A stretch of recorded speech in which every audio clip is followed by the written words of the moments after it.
Il est une fois. Voyage à Saint-Éloi. Un an de festivités durant toute l'année 2023. Au temple Saint-Éloi de Rouen. Au programme. Concerts, Conférences, visites, expositions. Un événement de l'Église protestante unie de Rouen. Et EJR Radio. Information www.epurouen.fr. EJR Radio, la radio pour tous.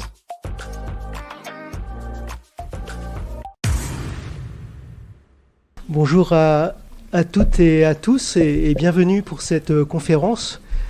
Je suis heureux de voir que nous sommes assez nombreux. Alors vous le savez déjà, toute l'année 2023, on va fêter les 220 ans du protestantisme au temple Saint-Éloi. Et c'est dans ce cadre que s'inscrit cette conférence. En 1803, le temple Saint-Éloi a été attribué au culte protestant suite au Concordat. Et voilà, pour autant, malgré cette reconnaissance réelle liée au Concordat du culte protestant, le Concordat reste ambivalent sur son contenu, puisque c'est qu'un siècle plus tard, à travers la loi de 1905, que sera consacrée la séparation des églises et de l'État. Et cette loi de 1905 est le cheminement de tout un débat intellectuel qui a parcouru l'ensemble du XIXe siècle. Pour nous raconter cette histoire riche de sens, des rapports entre le protestantisme et la laïcité, nous avons le plaisir d'accueillir Madame Valentine Zuber, directrice d'études à l'École pratique des hautes études, titulaire de la chaire Religion et Relations internationales. Historienne de formation, vous êtes une spécialiste de l'histoire de la tolérance religieuse en Europe du XVIe siècle au XXIe siècle. Votre intervention sera complétée par celle de Monsieur Steve Debos, qui est tout au bout de la table, jeune doctorant en histoire. Voilà, paroissien, qui nous fera découvrir le rôle joué par les élites protestantes locales dans la restauration du culte réformé et dans les débats qui ont parcouru la communauté lors de la loi de 1905. Enfin, dans un troisième temps, Madame Martine Banzé, professeure retraitée d'histoire et de géographie, complétera cet éclairage local en présentant les enseignements qu'elle a pu tirer de la riche exploitation des registres des assemblées paroissiales et des conseils presbytéraux, qui se sont tenus notamment tout au long du XIXe siècle. Voilà, je voulais vous dire, avant de donner la parole à Madame Zuber, on a prévu une petite table là pour échanger de façon conviviale après la conférence. Donc on vous invite à y rester pour échanger avec nos intervenants. Et puis on a aussi une table avec un ouvrage de Madame Zuber en vente, qui est La laïcité en débat, au-delà des idées reçues. Voilà. Encore une fois, bienvenue à toutes et tous. Et je vous laisse la parole, Madame Zuber. Merci. Merci beaucoup, cher Stéphane, de nous avoir invités et de nous avoir aussi conviés pour partager ces 3 moments en cette date anniversaire, ou aux alentours en tout cas, de ce moment très important effectivement pour les protestants qu'est le système des cultes reconnus. Vous avez parlé de Concordat. Le Concordat concerne exclusivement l'Église catholique, mais par un geste unilatéral, Napoléon Bonaparte va ajouter à ce Concordat ce qu'on appelle les articles organiques. Articles organiques qui, en fait, sont des articles de police du culte, c'est-à-dire d'organisation du culte, des rapports entre l'État et les cultes, et à ceux concernant l'Église catholique, très nombreux, il va ajouter un certain nombre concernant les cultes protestants, luthériens et réformés. Et puis, quelques années plus tard, pour le culte israélite, qui va lui aussi faire partie de ce système des cultes reconnus. Et ce système est une pierre importante dans la laïcisation de l'État français, puisque cela reconnaît de manière tout à fait officielle le pluralisme de la société française et la reconnaissance à presque égalité. Il faut bien voir que à l'époque, la différence de nombre était extraordinaire, puisqu'il devait y avoir 90% de catholiques et puis le reste de protestants et un tout petit peu de juifs.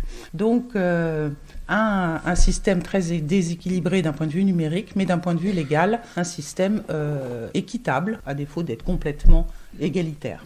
Alors avec, bien sûr, je ne vais pas revenir là-dessus parce que je pense que Steve en parlera. Évidemment, cet octroi, cette reconnaissance de l'État va avec des conditions qui sont assez léonines, puisque Napoléon Bonaparte peut surtout contrôler les cultes et ce qui se dit dans les cultes et ce qui se dit dans les messes aussi. Et donc, il va y avoir vraiment des conditions très draconiennes, mais dont les cultes reconnus vont se satisfaire parce que en contrepartie, ils sont subventionnés par l'État et donc ils ont un certain nombre de revenus.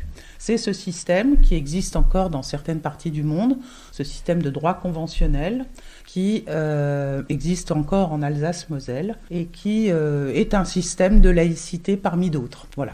Parce que je commencerai par ça, avant d'aborder l'histoire proprement protestante. La laïcité n'est pas une spécificité française et elle prend des formes diverses, des formes juridiques diverses selon les traditions historiques et les contextes locaux. Deuxième chose à bien garder en esprit, il n'y a de laïcité que dans les pays démocratiques qui respectent l'état de droit et donc ne font pas de discrimination entre les citoyens. Donc ça, c'est juste en entrée. Et je vais revenir évidemment à ce qui m'a été demandé de traiter en balayant l'histoire très largement. Pour ceux qui s'y intéressent, ça va leur apparaître peut-être un petit peu rapide, mais le temps est compté et c'est surtout, je crois, la discussion qui a été jugée plus nécessaire et nous préciserons donc les choses si vous avez des questions précises.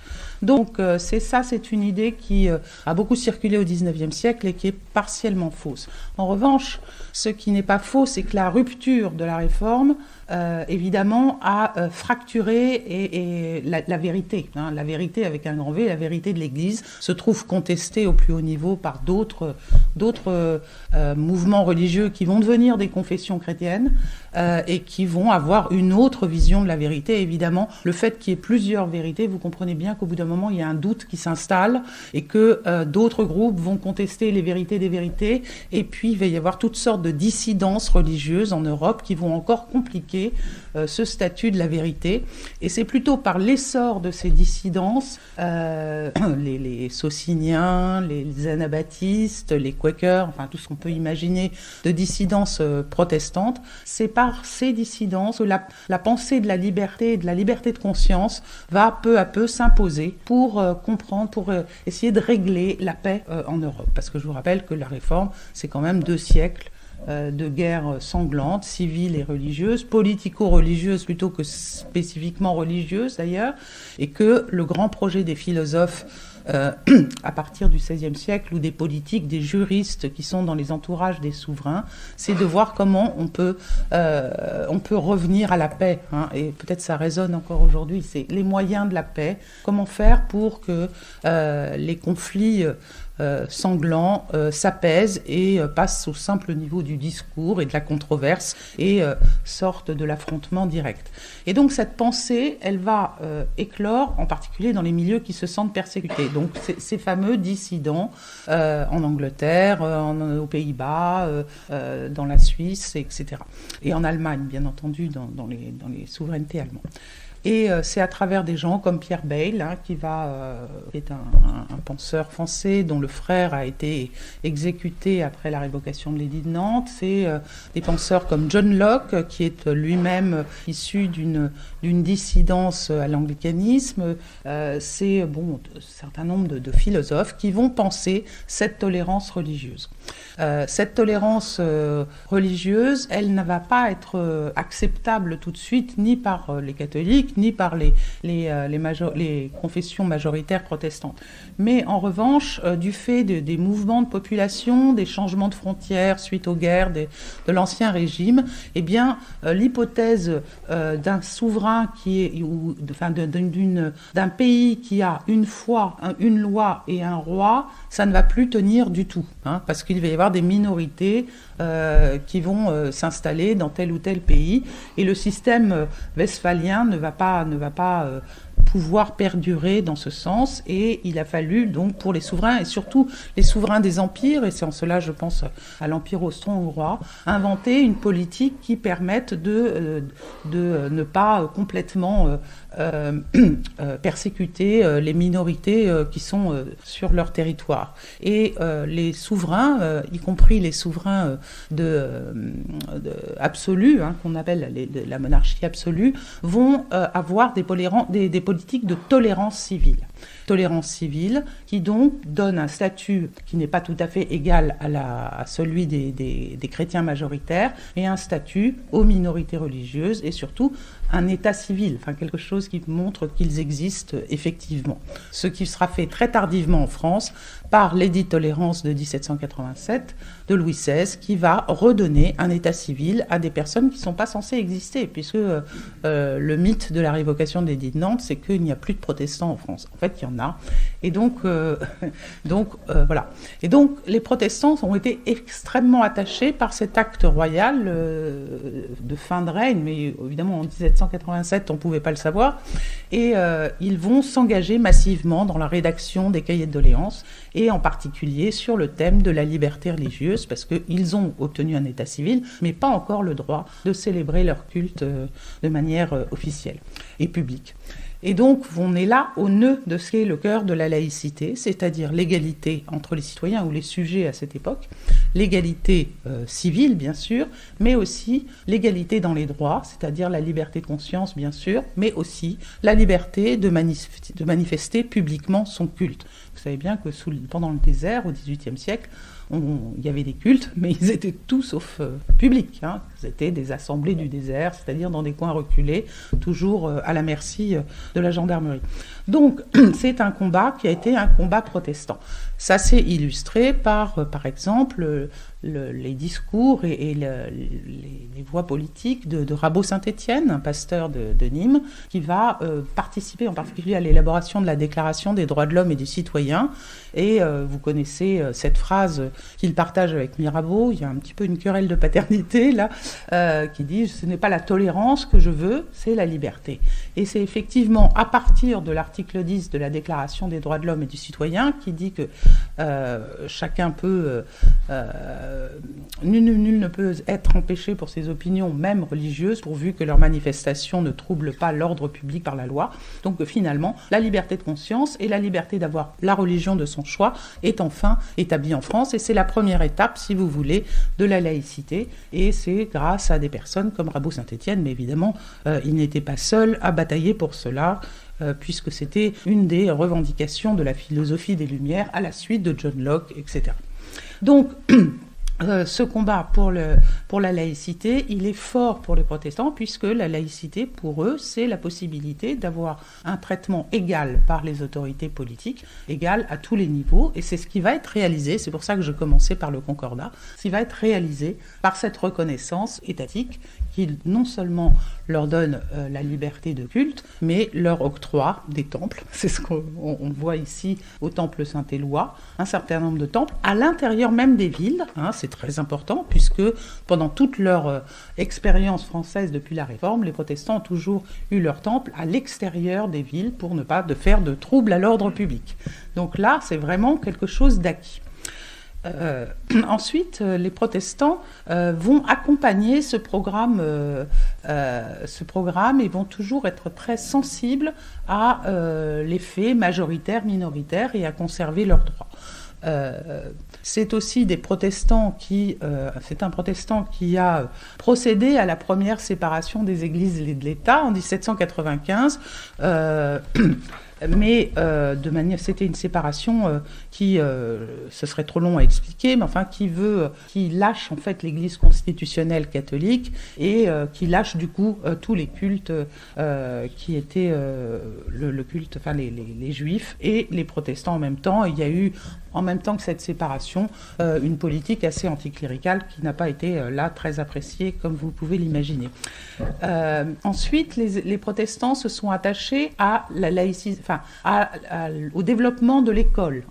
Et c'est à travers l'œuvre de François Guizot, qui était tout à fait protestant, Premier ministre longtemps inamovible de Louis-Philippe, et qui va créer les écoles communales, une dans chaque commune, et une école normale d'instituteurs dans chaque département. Donc il va organiser cette première esquisse de l'école publique, même si celle-là était quand même contrôlée essentiellement par les curés, et puis quand il y avait beaucoup de protestants, on y associait parfois le pasteur, mais pas toujours. Cette politique scolaire, elle va être continuée par tout l'entourage de Jules Ferry dans les années 1880. Ferdinand Buisson, au premier chef, qui est un protestant libéral d'origine suisse, de Neuchâtel, et qui n'est plus très pratiquant ni croyant, mais néanmoins qui garde une empreinte protestante très forte qu'on ressent à travers les circulaires qu'il va diffuser et la manière dont il va organiser l'école et créer la morale laïque, qui est la morale de nos pères, ce qui est un petit peu vague comme appellation, mais néanmoins qui compile, si vous voulez, de manière un peu laïcisée, les morales chrétiennes, la morale juive, la morale bouddhiste, enfin cette espèce de morale qui heureusement ne déparaît pas trop par rapport à la morale catholique, donc qui a été évidemment combattue, mais qui est passée assez bien. Et puis, ça a été la grande période de la laïcisation de l'État, donc commençant par l'école, en 1882, laïcisation de l'école, et puis laïcisation des cimetières, très important pour les protestants, puisque les cimetières étaient tenus par les paroisses, les églises catholiques, et les protestants, comme les comédiens, je vous rappelle, l'Ancien Régime, étaient condamnés à la fosse commune, ou parfois, dans certaines régions un peu protestantes, ils avaient le droit de faire des cimetières privés, mais de manière extrêmement discrète. Donc, laïcisation des cimetières qui permet donc une non-discrimination dans l'ensevelissement, laïcisation des hôpitaux, laïcisation de la justice, etc., etc. Et là, vous avez un certain nombre de protestants à la manœuvre. Enfin, les protestants vont être une voix majeure dans le projet de loi de séparation des églises et de l'État. Et face à un projet extrêmement anticlérical porté par le président du Conseil d'alors, Émile Combes, ils vont faire une campagne de presse dans un journal assez important, l'équivalent du Monde aujourd'hui, qui s'appelait Le Siècle. Campagne de presse pendant plusieurs semaines pour protester et pour réclamer plus de liberté pour les cultes et une séparation qui se fasse de manière libérale. Ils étaient influencés aussi par un penseur, un théologien du début du XIXe siècle, d'origine suisse, Alexandre Vinet, qui avait théorisé la nécessité pour l'Église d'être libre de toute attache de l'État et qui avait donc prôné la séparation des églises et de l'État. Donc là, se combinait finalement une proposition théologique et une proposition politique et qui trouvait finalement à se rencontrer à ce moment-là. Alors ça ne veut pas dire que les protestants certains n'avaient pas peur de cette séparation parce qu'ils perdaient beaucoup. Ils perdaient évidemment les subventions étatiques, mais ils gagnaient aussi beaucoup en liberté parce que le système concordataire, des cultes reconnus, était un système assez policier et surtout il ne respectait pas le système presbytéro-synodal qui était jusque-là, qui était avant la révocation de l'édit de Nantes et qui était une tradition, vous savez, de démocratie ascendante par l'intermédiaire d'élections de synode et une direction qui était élective.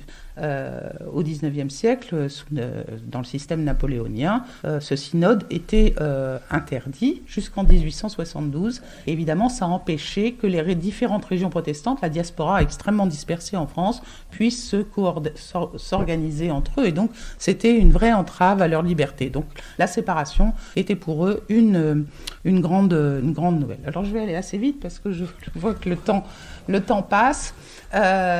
Et dire d'une part que les protestants ont joué le jeu de la loi de séparation des églises et de l'État, ce qui n'a pas été le cas ni des catholiques, surtout pas des catholiques, et ni des juifs. Ça, je l'ai appris récemment. que les Juifs n'étaient pas organisés selon le système de loi d'association cultuelle loi 1905. C'est un peu subtil, alors je ne reviendrai pas là-dessus, mais plutôt ces associations beaucoup plus libres, plus proches des associations loi 1901 qui ont été prévues en 1907 pour inciter les catholiques à intégrer la loi, sans succès. Bon. Jusque-là. Donc, et finalement, c'est ce qui arrive maintenant, c'est qu'on est toujours dans ce système, enfin les protestants sont toujours dans ce système d'association cultuelle, et ils sont presque les seuls en France à mettre en œuvre ce système, qui est très particulier, puisque vous savez que chaque paroisse est une association cultuelle. Donc ça rend les choses extrêmement labiles et autonomes. Et donc... Quand il y a une loi comme la loi séparatiste, enfin la loi confortant les principes de la République qui a été votée le 24 août 2021, pardon, pas dernier, le temps passe, eh bien, ce projet, c'est d'abord a voulu imposer ce système des associations cultuelles aux autres cultes qui ne l'avaient pas rejoint, et en particulier le culte musulman. Mais bon, alors c'est un petit peu technique, encore une fois, c'est juridique, mais enfin, ce qui est important, c'est de voir que finalement, cette docilité envers l'État républicain et le fait d'avoir appliqué ce système d'association cultuelle si bien, n'a pas été extrêmement payant pour les protestants, puisque ils ont, pour toutes sortes de raisons, plus de difficultés à mettre en œuvre et plus de difficultés financières en particulier pour entretenir leur patrimoine immobilier, sauf quand c'est celui de l'État, donc les quelques rares églises, comme vous en avez une à Rouen, ou comme il y en a 4 à Paris, sur tous les temples qu'on peut y trouver. Donc c'est quand même extrêmement peu important. Donc pour en finir, je dirais, et puis je pense qu'il y aura des questions, pour en finir, je dirais que jusqu'à nos jours, les protestants sont extrêmement attachés, étaient généralement extrêmement attachés à la laïcité et au fait à la fraternité aussi. Je rappellerai très rapidement qu'ils ont été majoritaires dans le camp Dreyfusard, qu'ils en ont été des moteurs, le premier parmi eux étant le président du Sénat, Scheurer-Kestner, et puis un certain nombre d'avocats et de personnes qui ont plaidé et qui ont appliqué ça donc dans une période très marquée par l'antisémitisme.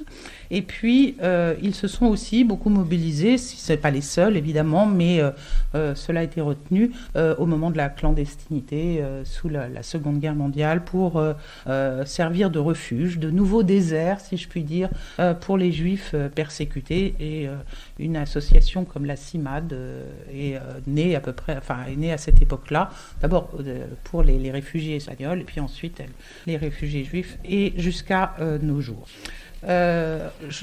C'est peut-être pourquoi il y a une sensibilité forte à cette laïcité de liberté, cette laïcité libérale émanant de la loi de 1905, et les combats actuels contre les signes religieux, que ce soit à l'école ou dans l'espace public. Je vous passe toutes les péripéties, les plages, les piscines, les courses, les espaces sportifs, etc., choquent évidemment la plupart des protestants, parce qu'il y a ce sentiment d'anciennes victimes, d'anciennes minorités qui ont été persécutées pour leurs idées, pour la possibilité de vivre leur foi dans un espace public partagé. Eh bien, il y a cette sensibilité plus profonde peut-être aux discriminations possibles en matière de religion, et c'est ce qui a motivé, par exemple, l'œuvre de quelqu'un que vous connaissez tous, qui est Jean Bobéro en matière de laïcité, qui est vraiment à la fois l'initiateur protestant de cette histoire scientifique de la laïcité, et qui en même temps combat pour que celle-ci reste la plus libérale possible et la moins anti-religieuse possible. Voilà, je vous remercie. Merci beaucoup Madame Zuber pour cette présentation historique générale.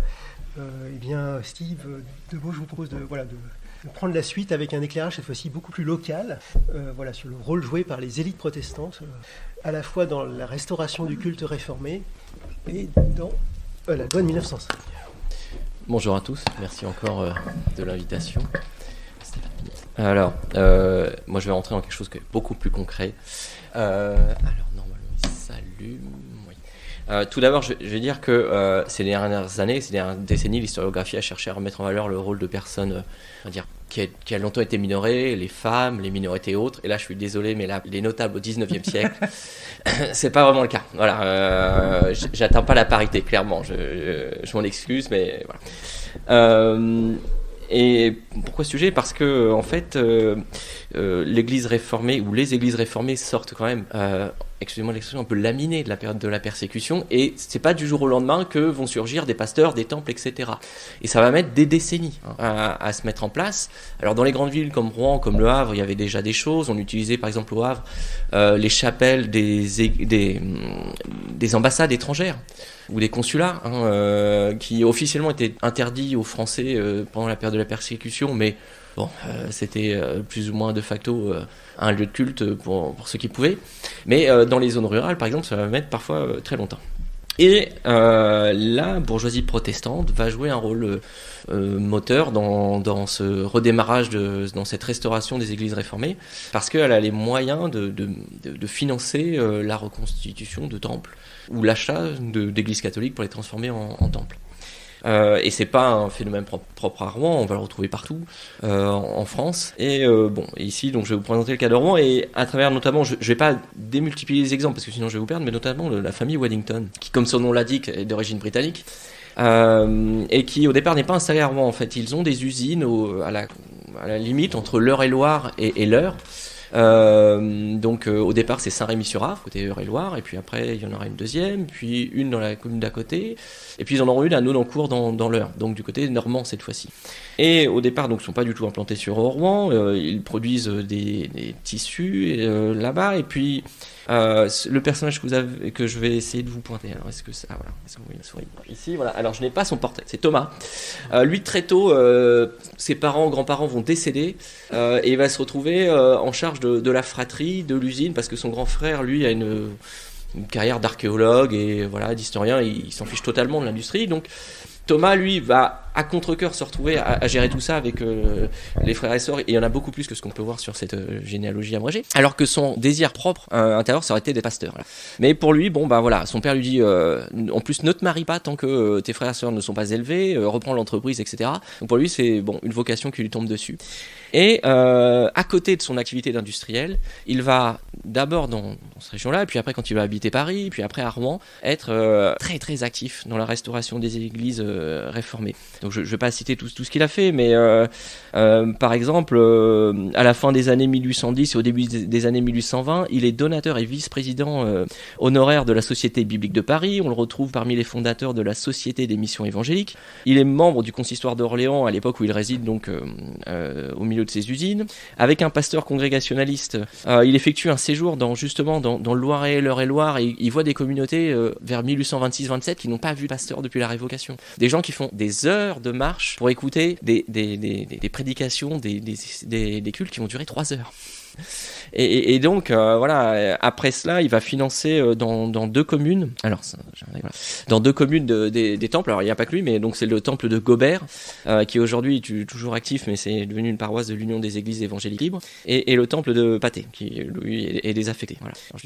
Alors, je suis désolé, le jour où j'ai pu traverser ce secteur et prendre les photos, il faisait gris, donc les photos ne sont pas d'une très grande qualité, mais on passera. Et puis après il s'installe à Rouen. Alors pourquoi ? Parce que à Rouen, c'est une plaque tournante de la production et de la commercialisation du textile. Vers les années 1850, la Normandie est en pointe dans cette industrie-là, devant le Nord, devant les Vosges. Et si la halle aux toiles s'appelle la halle aux toiles, c'est parce que c'était un lieu de commercialisation de la production. Donc on n'est pas très loin du Havre pour l'achat du coton brut, et à Rouen, il y a la commercialisation. Et donc il va se faire souche à Rouen. Et donc là, vous avez... Alors le premier château que vous avez, c'est le château des Waddington, au milieu de leurs usines à Saint-Rémy. Saint-Rémy, et le deuxième, c'est ceux qu'ils avaient à la limite de Rouen, Saint-Léger-du-Bourdonny et Darnétal.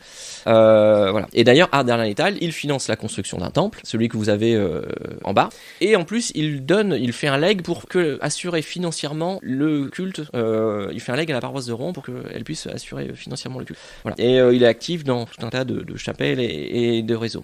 Il décède en 1869 et par la suite, son fils Richard prend la direction des usines. Alors Richard, c'est celui ici un peu plus bas. Il a aussi dans les usines du secteur de Dreux, donc des ouvriers prussiens. Alors qui ont un temps été expulsés au moment de la guerre de 1870, mais la plupart sont revenus et bon nombre sont protestants. Et pour eux aussi, il va financer un autre temple à Nonancourt dans l'Eure.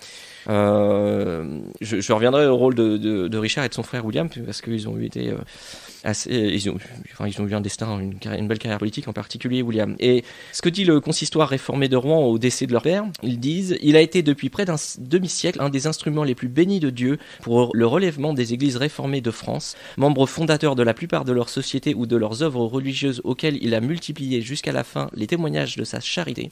Il a particulièrement honoré et servi l'église de Rouen. Comme membre du consistoire, il a été par sa piété aussi ferme que large et tolérant, par son esprit initiateur et pratique, par sa connaissance des besoins et des intérêts de nos églises, l'une des plus grandes forces et de ses plus pures lumières.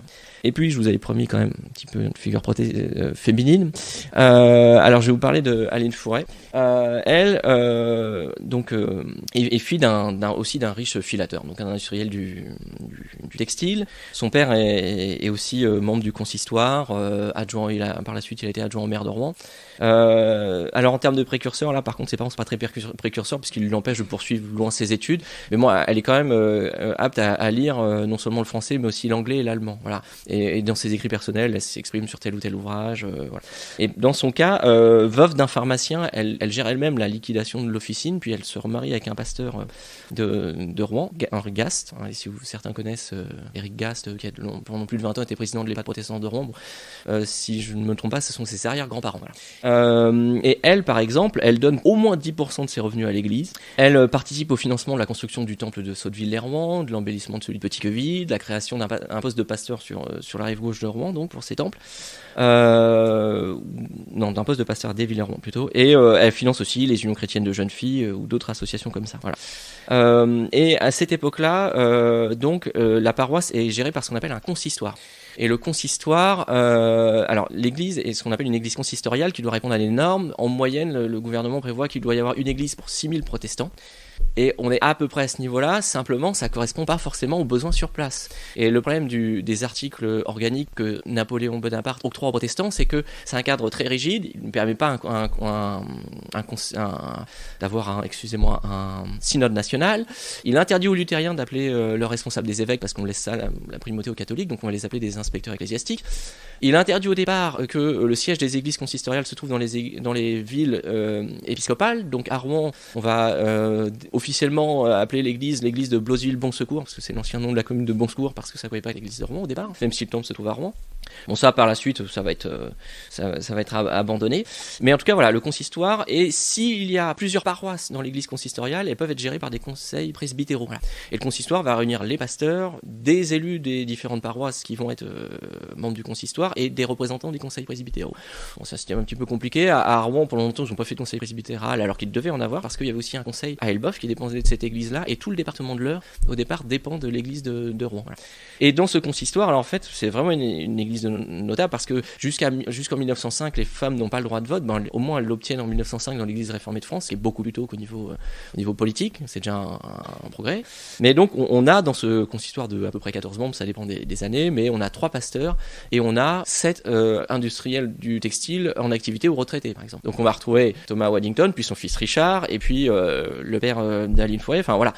C'est une église, les responsables de l'église sont des notables. Au début 20e, ça va changer un peu, parce que notamment aussi l'élection va être plus ouverte avec le vote féminin, mais aussi parce que le textile va connaître des crises dans notre région, et donc la position de ces grands notables va se réduire. Et puis il y aura quand même, par exemple, Annick Mazurel, qui a été président du conseil presbytéral de cette église. Son grand-père, William Clamageran, qui était un armateur, a été très longtemps le trésorier de la paroisse. Et d'ailleurs, il savait mettre à contribution ses amis notables quand il fallait renflouer les caisses en fin d'année. Voilà, c'était voilà. Il leur disait combien il devait donner, en fait. Voilà. C'était un don volontaire, mais très guidé. Alors, plusieurs de ces personnages vont avoir des carrières politiques. Alors à Rouen, il y a eu entre 1870 et 1913 4 parlementaires protestants. Enfin, en fait, il y en a 3, c'est Wannington, Maurice Lebon et Ricard. Et puis Pierre-Jules Le Souef, lui, il est élu dans le Pays de Caux, du côté d'Yvetot. Mais il passe 5 mois de l'année à Rouen, il passe l'hiver à Rouen et il est membre de la paroisse. Donc je l'ai associé. Et très clairement, ils sont républicains. Hein. Dans la région, la majorité des grandes élites républicaines, soit le sont déjà sous le Second Empire, ou alors au départ, ils étaient encore orléanistes, ce qu'on appelle les libéraux entre orléanisme et république. Voilà, ce qui leur apportait, c'était la liberté, le modèle économique. Mais très vite, ils vont basculer dans le camp républicain. Ils vont mettre en place des politiques de laïcisation de l'école, de l'assistance publique, parce qu'au 19e, l'assistance publique est encore très marquée par les associations religieuses. Et notamment, Maurice Lebon et Louis Ricard, avant d'être députés, ont été maires de Rouen. Alors Ricard dans les 1880-86 et Lebon 86-88. Et puis au Havre, il y a eu à la même époque Jules Siegfried, qui a eu le droit à un colloque de 2 jours et demi en octobre à l'université du Havre. Voilà. Et pourquoi je parle ? Parce qu'ils sont forcément en lien, parce qu'ils siègent ensemble au conseil départemental. Et lorsque certaines élections ont lieu sur des listes départementales, que ce soit les sénatoriales ou quelquefois les législatives, ils sont sur les mêmes listes. Voilà. Et parmi dans leur rôle de maire aussi, il y a toujours un rapport avec la question religieuse, parce que par exemple Louis Ricard fait interdire les processions publiques qui défilaient dans la rue. Et puis Maurice Lebon, lui, il est confronté aussi au problème. Il y a par exemple une conférence de l'abbé Garnier à la cathédrale de Rouen. C'est un abbé qui a fondé l'Union nationale, qui est un mouvement catholique nationaliste, monarchiste, antisémite et antimaçonnique. Et quand il fait intervenir la police, parce qu'il y a des échauffourées avec les anticléricaux, ça provoque un scandale dans une population à 90% catholique, et lui il décide carrément de démissionner. Donc on voit que la question religieuse dans ces années 1890, on va dire fermente, et puis ça se télescope un peu avec l'affaire Dreyfus. Alors il faut pas caricaturer les positions. Certains qui vont s'affirmer par la suite très dreyfusards au départ, tout accuse officiellement, puisque le dossier secret qui accuse Dreyfus, il n'y a rien dedans, mais on le dit qu'il est rempli de preuves contre lui. Donc à premier abord, Dreyfus semble coupable. Donc, par exemple, Louis Ricard, qui pourtant bascule des républicains de centre-gauche chez les radicaux, au départ, il s'oppose à la révision, puisqu'il semble que Dreyfus soit coupable. Alors que, par exemple, Maurice Lebon, lui, qui soutient un gouvernement républicain assez centriste, le gouvernement Méline, très tôt, lui, s'affirme comme dreyfusard, et en 1890, au moment des législatives, écrit une lettre aux électeurs en disant que puisque les républicains ne se mettent pas d'accord sur la question, il décide de ne pas se représenter, parce qu'il ne veut pas aller contre ses convictions dreyfusardes. Voilà. Et au sénatorial de 1900, plusieurs candidats dreyfusards perdent leur poste, et c'était le cas l'ancien maire du Havre, Jules Siegfried, qui était passé de la Chambre des députés au Sénat, comme avait fait Richard Wannington. En 1900, Siegfried perd son poste, notamment parce qu'il s'affichait clairement comme un dreyfusard. Et encore sur l'affaire Dreyfus, chose qui peut être anecdotique, mais qui est assez révélateur, le seul député de droite qui vote la révision du procès est protestant. Est un monarchiste, c'est Conrad de Witt, qui est le gendre de François Guizot, qui est député du Calvados, pas très loin, et qui lui avait voté la révision, et qui perd en 1902 son poste lors des législatives. Là aussi, dans une circonscription très conservatrice, sa prise de position dreyfusarde n'est pas passée. Et donc on a une fermentation, et quand on arrive aux législatives de 1902, alors on parle plus forcément de l'affaire Dreyfus, mais on a quand même des étudiants des Beaux-Arts de Rouen qui crient des slogans antisémites dans les rues, des commerces dont le patronyme est à consonance hébraïque sont vandalisés. Donc voilà. Et puis au fil des années, il y a quand même une cristallisation qui s'est faite. Et ce qu'on a appelé la gauche républicaine, ce qui était au départ le centre-gauche, qui s'est un peu décalé un peu plus vers le centre, parce que sont apparus après les radicaux les socialistes à leur gauche, et bien à un moment se fracture. Alors ça dépend des régions, ça dépend des positionnements locaux, mais ici globalement on a certains anciens de la gauche républicaine qu'on appelait les progressistes, qui sont tentés de tendre la main aux anciens conservateurs monarchistes ou bonapartistes qui se sont ralliés à la République. Et d'un autre côté, on a d'autres qui préfèrent l'alliance avec les radicaux, voire qui sont parfois soutenus par les socialistes. Ça va, on va dire, créer une cassure dans l'ancienne gauche républicaine, en fait. Alors, petite chose, il y a quand même eu un élu monarchiste protestant de Rouen, mais qui très vite après est parti dans l'Eure où il possédait un château. Et donc, il est resté que quelques années. C'était Edgar Raoul Duval, un famille qui a donné au protestantisme non seulement des négociants, mais aussi au moins quelques pasteurs. Et qui, lui, en 1887, à la fin de sa vie, alors qu'il a été tantôt proche des orléanistes, tantôt proche des bonapartistes, écrit un manifeste pour une droite républicaine, cette fois-ci, donc convertie à la République, conservatrice et libérale. Et au moment de l'élection de 1902, donc on a une cristallisation et un ensemble, alors qu'on a un archevêque à Rouen qui est assez proche du gouvernement républicain, qui joue le jeu de ce que le pape Léon avait souhaité, hein, le ralliement des catholiques à la République. Il est clairement en phase avec ça, il a des bonnes relations avec le préfet. Il y a tout un ensemble d'institutions laïques, catholiques, excusez-moi, dans le domaine de la bienfaisance, de l'éducation et autres, qui n'ont pas du tout apprécié les politiques de laïcisation d'un Louis Ricard ou d'un Maurice Lebon, qui font clairement campagne contre ces candidats républicains. Et là, on va avoir en face de ces républicains de gauche, alors Ricard qui est un radical, mais qui est soutenu par un spectre très large, de Richard Waddington qui lui est très centriste jusqu'à la plupart des fédérations socialistes.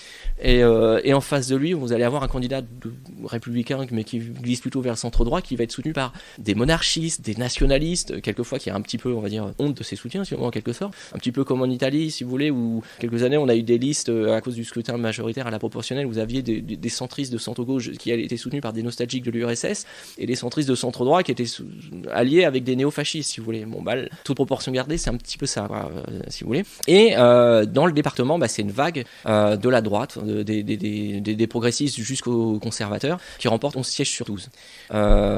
Maurice Lebon père, Louis Ricard père, il démissionne. Le seul qui survit à cette vague-là, c'est l'ancien maire du Havre, Jules Siegfried, qui avait perdu 2 ans avant au Sénat et qui, là, récupère un poste de député qu'il conservera jusqu'à sa mort pendant 20 ans. Et d'ailleurs, en 1919, il déposera une proposition de loi sur le droit de vote des femmes qui, malheureusement, lui, ne verra pas l'aboutissement de son idée. Et c'est un séisme pour la municipalité qui avait clairement fait campagne pour Maurice Lebon et Louis Ricard, qui décide de démissionner. Et là, les élections sont perdues et, on va dire, le centre-droit va remporter la mairie de Rouen pour jusqu'à un quart de siècle, 25 ans.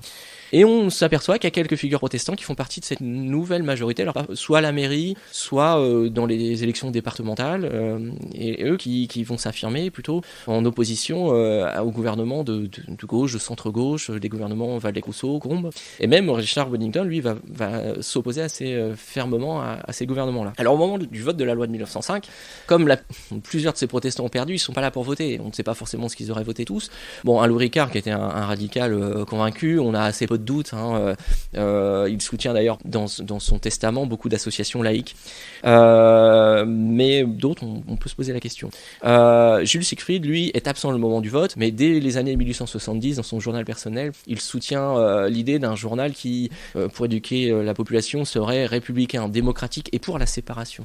Ce qui n'empêche pas de considérer que l'école devrait être déconfessionnalisée, mais devrait conserver la lecture des évangiles comme base de ce qu'on a appelé par la suite la morale laïque. C'est-à-dire qu'il veut une étude non religieuse des évangiles. Voilà.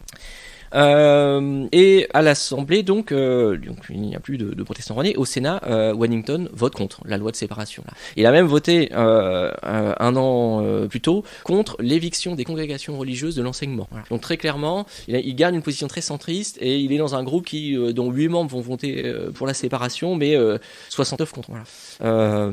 Et il est non seulement sénateur, mais aussi président de la Chambre de commerce et d'industrie. Il a un soutien qui est très large. Et à Rouen, s'afficher pour la séparation, c'est très clivant.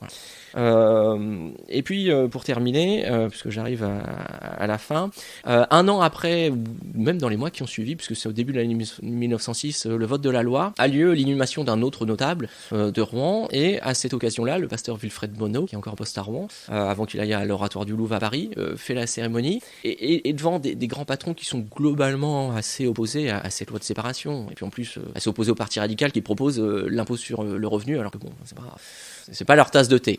Le pasteur Monod va faire un commentaire de ce qu'a dit le ministre du Travail, Viviani, qui avait profité de la loi de 1905 pour dire « Nous avons arraché les consciences humaines à la croyance. Lorsqu'un misérable fatigué du poids du jour ployait les genoux, nous l'avons relevé, nous lui avons dit que derrière les nuages, il n'y avait que des chimères. Ensemble et d'un geste magnifique, nous avons éteint des lumières qu'on ne rallumera plus. » Sous-entendu, on a fait comprendre à la population que, voilà, il y a un petit peu comme dans le champ de l'international, il n'y a pas de sauveur à attendre. Et Wilfred Monod, lui, va faire un discours, il va reprendre point par point ce qu'a dit le ministre pour démonter cela, en fait. Et c'est l'image aussi de beaucoup de protestants qui ont été certes plutôt favorables à la loi de séparation, mais qui ne veulent pas une laïcisation qui serait poussée à l'extrême, en fait. Une société où la religion ne serait plus qu'un aspect marginal de la vie des hommes. Voilà. Et ça, on le retrouve. Et puis, pour terminer, au moment des débats qu'il y a eu, parce que cette loi de séparation arrive au moment où il y a 30 ans au moins 30 ans d'affrontement assez fort dans l'Église réformée de France entre libéraux et évangéliques. On a dans les deux camps des gens plutôt pour ou contre la séparation, mais globalement le soutien était plus fort chez les évangéliques.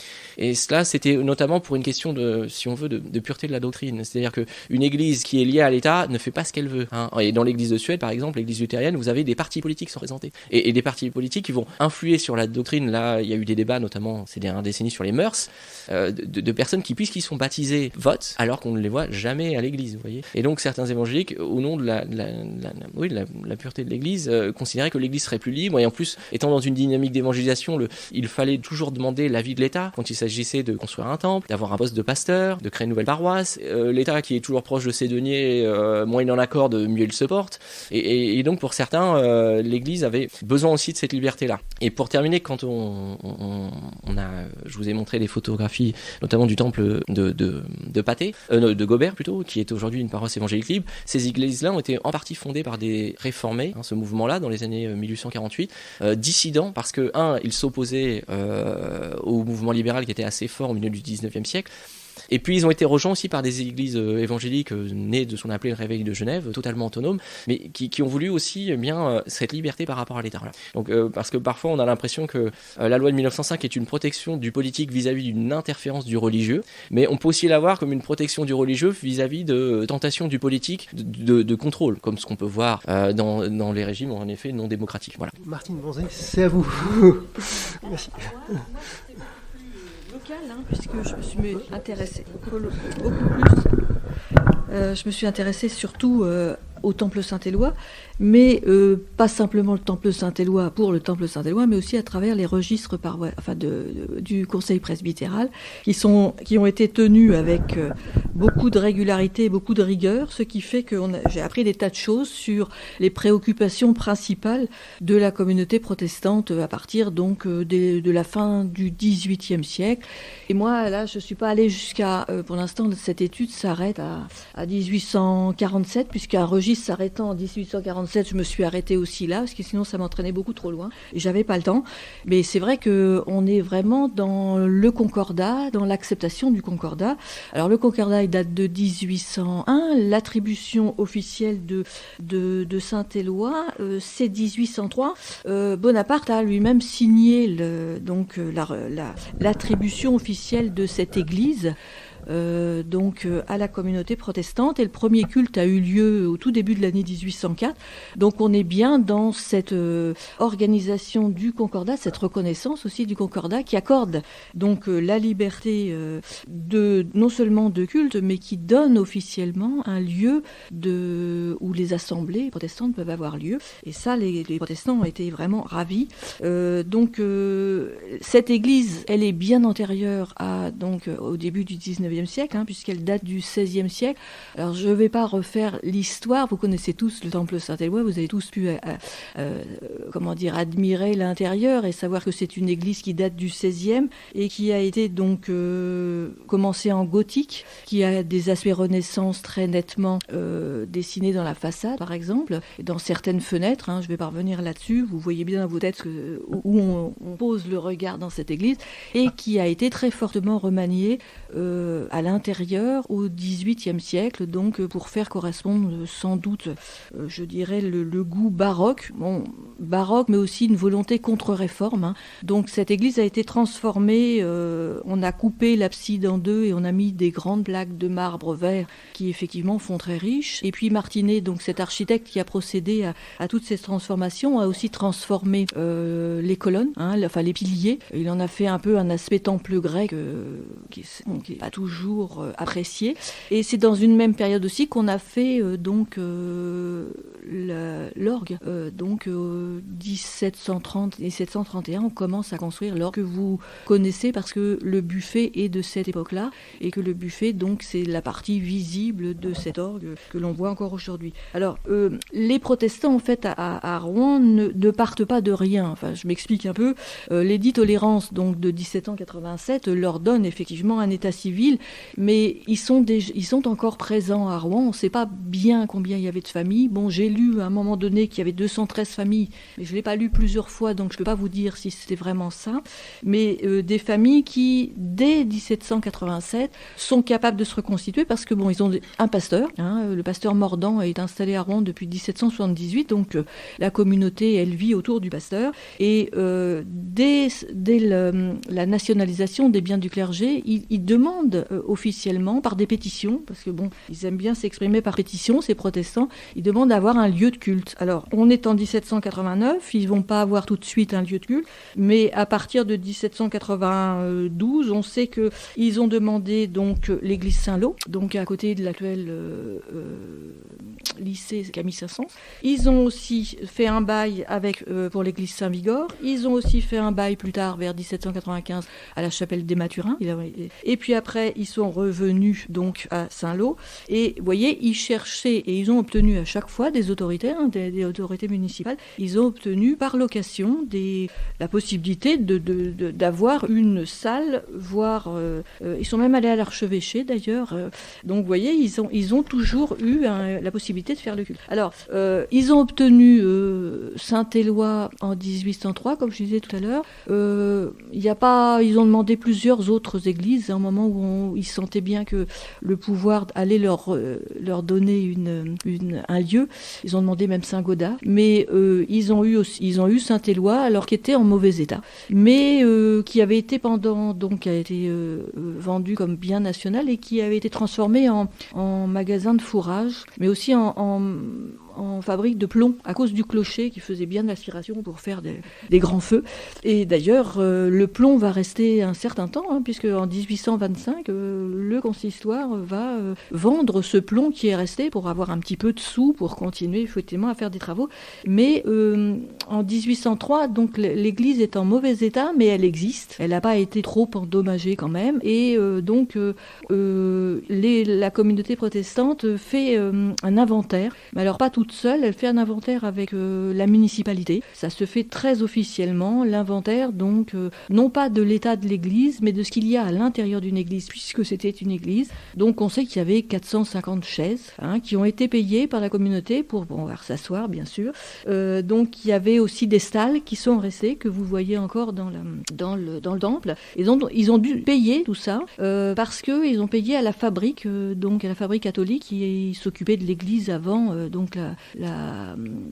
avant la Révolution, mais qui s'en était aussi un petit peu occupé à la fin du XVIIIe siècle. Et donc, ils payent pour que les chaises leur soient à eux. Mais la fabrique catholique, ça c'est un petit détail, mais demande à ce qu'il y ait aussi règlement pour le bedeau qui officiait avant. Et là, la communauté va refuser en disant non, on ne va pas accepter de payer pour un bedeau. Donc, ils acceptent de payer les travaux, et comme ça ils rentrent donc en jouissance de l'église. À la fin de l'année 1803, le préfet Beugnot leur donne effectivement officiellement les clés de l'église, qui devient très rapidement un temple. Alors cette église, elle est en mauvais état, je l'ai dit, et je suis allée aussi consulter les archives municipales, et il a fallu au moins demander 10 fois au cours du 19e siècle la possibilité de faire des gros travaux, parce que dès qu'il y a réception de cette église, il y a travaux. Il y a vraiment toujours toujours eu un souci de conserver l'édifice, mais aussi de le maintenir en état, et ça n'a pas été une mince affaire. C'est toujours pas d'ailleurs une mince affaire que de maintenir cet édifice en état, mais on peut dire quand même que les travaux qui avaient été faits, l'embellissement qui avait été fait au XVIIIe siècle, donc les travaux baroques, ont vraiment fragilisé l'édifice, qui a un petit peu bougé d'ailleurs, mais qui a effectivement donné beaucoup d'humidité, surtout vers l'extérieur, et c'est contre ça que pratiquement toutes les périodes de travaux vont lutter au XVIIIe siècle, c'est lutter contre cette humidité qui s'est infiltrée. Alors, les travaux du XVIIIe ont beaucoup, fragilisé l'édifice, mais les transformations du XIXe aussi. Alors, je ne sais pas si vous savez que jusqu'en 1859, et ce à partir du XVIIIe siècle, il y avait eu des boutiques, un marché aux volailles installé sur le long de la façade nord de l'édifice. Et donc, dès qu'ils prennent réception de l'édifice, les protestants vont demander à ce que ces boutiques soient retirées, parce que ils n'ont pas encore conscience qu'il y a eu des dégradations, mais ils savent très bien que ça sent pas très bon.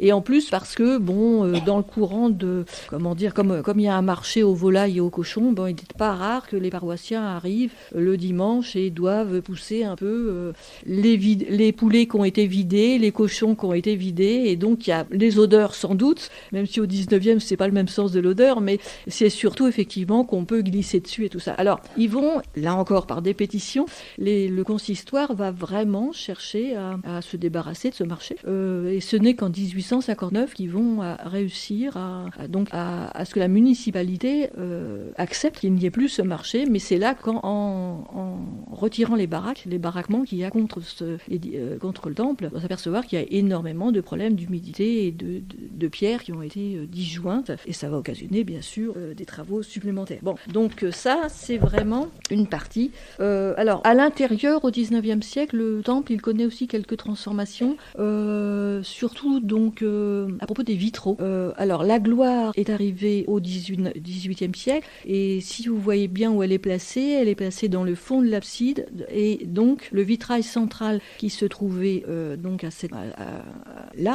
au fond de l'abside, qui est sans doute le plus beau vitrail, qui date de 1530 et qui représente la crucifixion, avait été caché par la pose de la gloire par-dessus, donc on a muré cette fenêtre, tout en laissant, à la fin du XVIIIe siècle, tout en laissant le vitrail. Donc au début du XIXe siècle, en 1865, le directeur du musée des Antiquités va demander à ce que le vitrail soit retiré, parce que on ne le voit plus, mais en plus, de par le fait que par l'extérieur, la fenêtre a été murée, le vitrail s'abîme. Donc il récupère comme ça, le musée des Antiquités récupère ce vitrail, de même qu'il récupère 7 panneaux d'un autre vitrail qui est celui du miracle des billettes. On dit des billettes ou des billettes, je ne sais jamais, mais le miracle du juif, le vitrail du juif et de l'hostie, qui est toujours au musée des Antiquités, qui a été mis dans une des salles du musée des Antiquités, alors que la crucifixion, donc ce magnifique vitrail de 1530,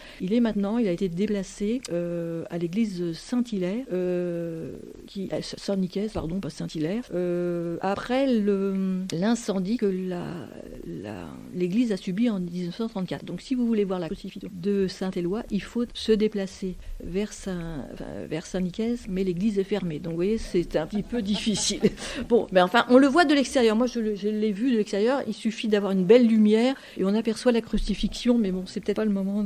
Donc voilà. Et donc au 19e siècle, quelques transformations aussi, dans plus le confort. La chaire que vous avez du pasteur, elle est du 19e. Les bancs ont remplacé les chaises. Il y a eu aussi le pavage de l'intérieur pour rendre un peu plus confortable, parce que là aussi, ça a lutté contre l'humidité, parce que les pieds étaient un petit peu au frais. Bon, alors moi, quand je vois un peu le nombre de campagnes de travaux qu'il y a eu dans ce temple au 19e siècle, donc plutôt au début du 19e siècle, parce que je ne suis pas allée plus loin, je suis quand même étonnée que dans le consistoire, il n'y ait jamais eu de contestation quant à cet édifice qui a quelque chose de grandiose pour la communauté, mais qui est quand même extrêmement,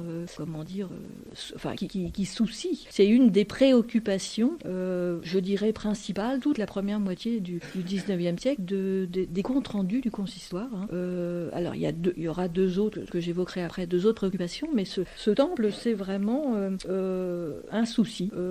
Et les paroissiens sont quand même mis à contribution. Alors, c'est pas eux qui payent vraiment les très gros travaux, puisque ce temple appartient à l'État depuis le Concordat. Donc c'est l'État, mais qui s'est déchargé aussi sur la municipalité. Alors ça fait qu'il y a des lettres et des correspondances très, très fréquentes entre la municipalité, le préfet, qui représente l'État, et donc le consistoire, pour savoir à quel moment on peut faire des travaux pour réparer ce temple. Alors, 19e siècle, beaucoup de travaux. 1892, on a quand même un architecte des monuments historiques, monsieur Simon, qui a dressé un état très sombre de l'état général de Saint-Éloi.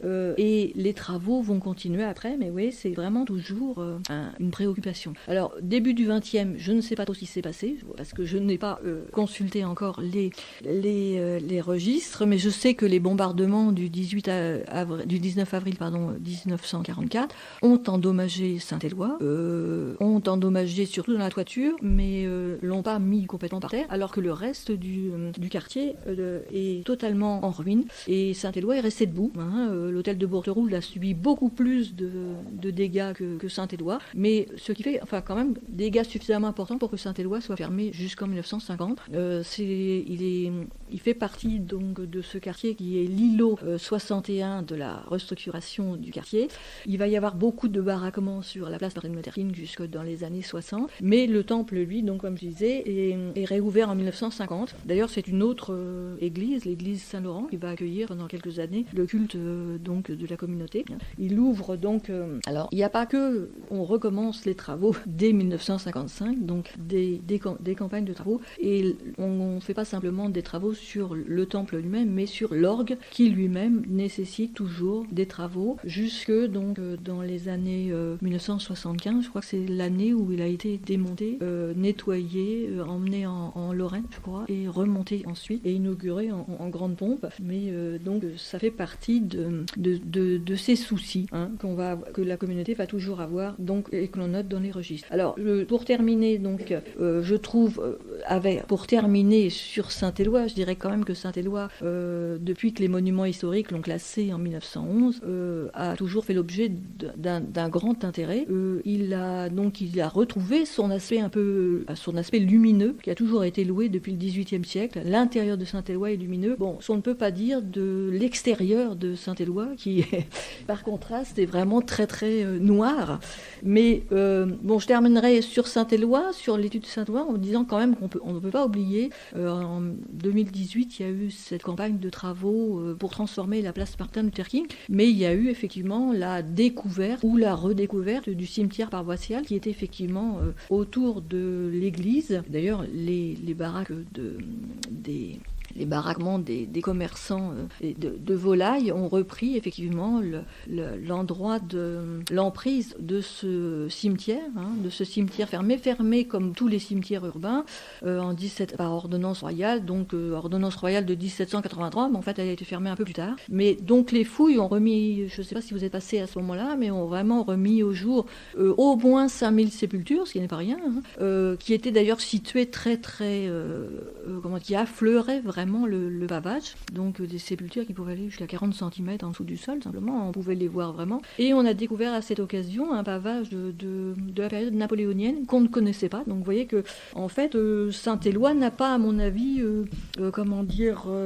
fini avec les petits secrets. On a découvert ça, mais on sait donc, si on connaît Saint-Éloi, qu'on a redécouvert le bas-relief en marbre de la mise au tombeau de Saint-Éloi, qui a longtemps été ignoré et qu'on a redécouvert en 1945, qui a retrouvé une bonne place dans le temple. On sait aussi qu'on a redécouvert des statues brisées par les protestants lors des guerres de religion, sans doute vers 1572, donc qui avaient brisé des statues et qui avaient mis ça dans le puits qui était au pied de l'autel, et qu'on a donc redécouvert en faisant des travaux en 1964. Donc tout ça on le sait, donc c'est plus des secrets.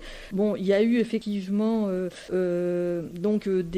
le bas des piliers de la nef qui ont été redégagés un petit peu par les monuments historiques, et on a toujours cette forme cannelée très présente, mais on peut aussi maintenant retrouver la forme que les piliers avaient avant le XVIIIe siècle. Et puis on a retrouvé aussi des traces de peinture, je ne sais pas si vous les avez vues, des traces de peinture donc dans la nef un petit peu et sur les bas-côtés, et c'est comme ça qu'on sait que Saint-Éloi, comme beaucoup d'églises, était peinte, et on sait aussi que le buffet d'orgue était peint lui aussi. Donc vous voyez que on a un certain nombre. Alors je citerai 2 mystères qui restent encore quand même si c'est pas tout à fait des mystères. À l'extérieur, sur le bas-côté sud du temple, maintenant, vous avez un amphieu qui date de la Renaissance et qui est avec des colonnes. Je sais pas si vous avez fait attention à ça. Cet amphieu, voilà, c'est un amphieu, c'est sûr, mais d'où vient-il? Pourquoi a-t-il été mis là? Qu'est-ce qu'il fait là?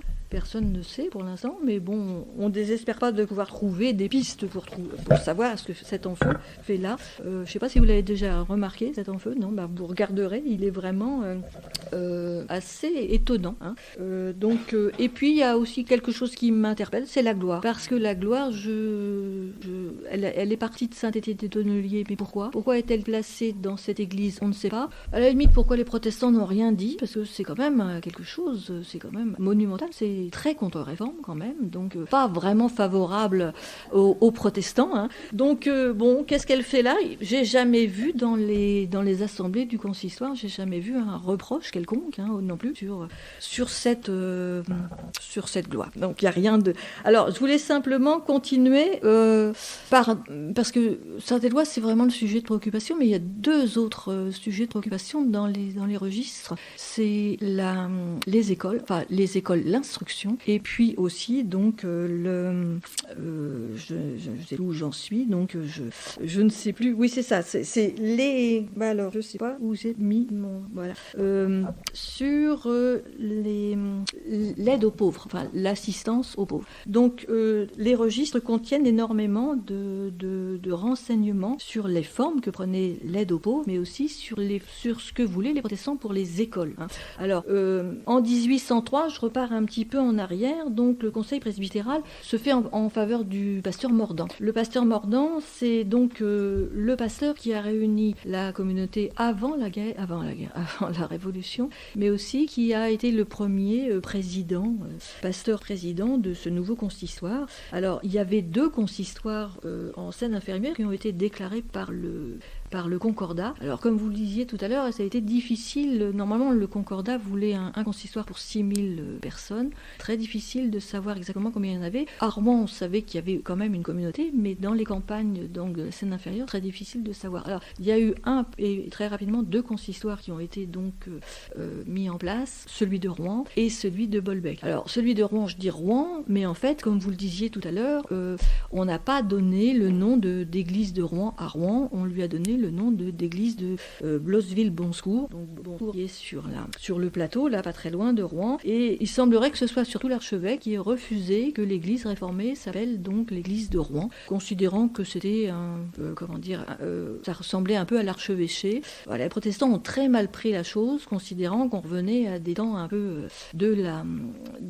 d'avant la révocation de l'édit de Nantes, quand les temples donc étaient à l'extérieur des villes, et qu'on parlait de l'église donc de Blosville-Bonsecours en parlant d'un local qu'ils avaient donc à Saint-Éloi en 1803, et un peu comme ils avaient un temple à Quevilly avant la révocation donc de l'édit de Nantes, et ils ont très mal pris la chose en pensant qu'on revenait à des temps de persécution, mais il a fallu attendre les années 1850 pour que l'église de Rouen redevienne l'église de Rouen et cesse d'être appelée l'église de Bonsecours.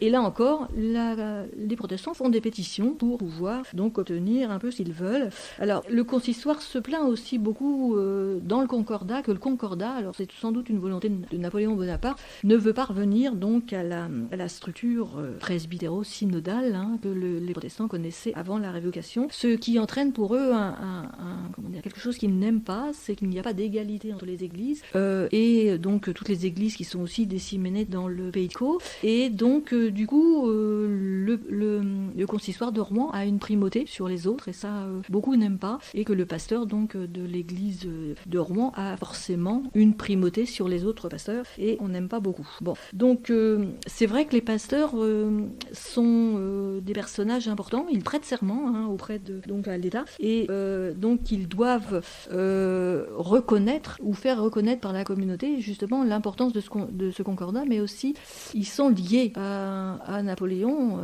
qui donc exige des communautés des prières régulières et très rapidement aussi des prières pour le culte de l'empereur. Donc chaque année, les protestants doivent faire donc des prières au cœur du culte pour l'empereur, pour sa famille, et ça va rester même après la disparition de Napoléon, puisque même sous la Restauration, chaque année, il y aura des cultes anniversaires pour honorer le testament de Louis XVI, qui en avait fait un, mais aussi prier pour le rétablissement du roi, prier aussi pour des grandes fêtes, mais les batailles gagnées par les armées françaises. Alors, bon, j'ai aussi... Le consistoire ne dit rien là-dessus, sauf que très rapidement, on s'aperçoit quand même que quand il faut faire des prières pour commémorer, pour honorer les armées françaises, les batailles,